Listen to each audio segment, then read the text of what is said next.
Francisco nasceu em 1182, em Assis, na Itália. Foi batizado como Giovanni di Pietro di Bernardone. Porém, o pai, um grande comerciante de tecidos, passou a chamá-lo de Francesco, o homem francês, em homenagem à França, uma grande parceira comercial. Quando jovem, Francisco tentou seguir os passos do pai no comércio de tecidos, mas depois resolveu se tornar cavaleiro. Em 1205, após uma visão, alistou-se para uma cruzada. Ao partir para o conflito, ouviu uma voz misteriosa, que lhe disse: "Volta para a tua terra e te será dito o que haverás de fazer." Obedecendo ao chamado, Francisco voltou para Assis. Querendo ouvir a voz novamente, ele substituiu o habitual estilo de vida agitado pela introspecção e meditação. O voto de pobreza e a fundação da Ordem Franciscana. Em 1206, enquanto rezava na igreja arruinada de São Damião, em Assis, Francisco voltou a ouvir a misteriosa voz. Dessa vez, ela lhe disse: "Vai, Francisco, e repara minha igreja." Ele interpretou a mensagem de forma literal e doou todos os seus bens, incluindo alguns tecidos caros do pai, para a reconstrução daquela igreja. O pai, irritado com o gesto do filho, exigiu que o jovem escolhesse entre voltar para casa ou renunciar à herança da família. Francisco escolheu a segunda opção, e entregou ao pai até mesmo as roupas que estava usando naquele momento. Então, ele se dedicou a restaurar igrejas, mas depois entendeu que sua missão era reparar a instituição em si, pois esta havia se afastado de seus verdadeiros valores. Por isso, tornou-se missionário, e seu estilo de vida simples atraiu muitos discípulos. Em 1210, fundou uma comunidade religiosa, a Ordem Franciscana, cujos adeptos deveriam aceitar viver na pobreza absoluta e sem bens materiais. Estigmas, morte e canonização.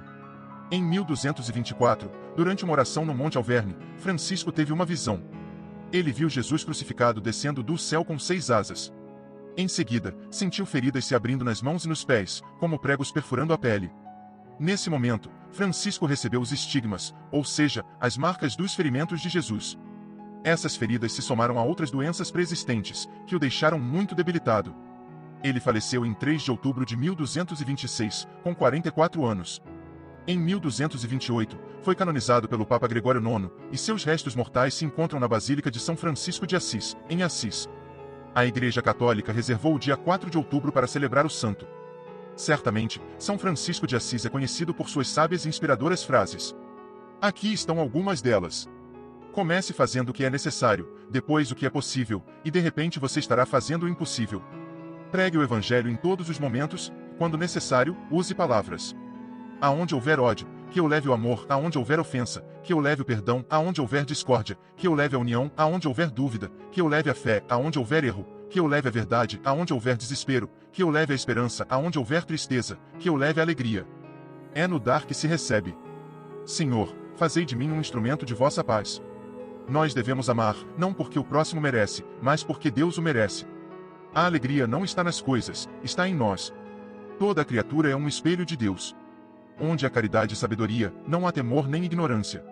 É melhor um olhar de paz do que uma discussão vazia.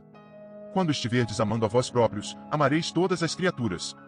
Essas frases refletem a profunda espiritualidade e compaixão que São Francisco de Assis tinha em relação a Deus, à natureza e a seus semelhantes. Suas palavras continuam a inspirar e tocar os corações das pessoas até hoje.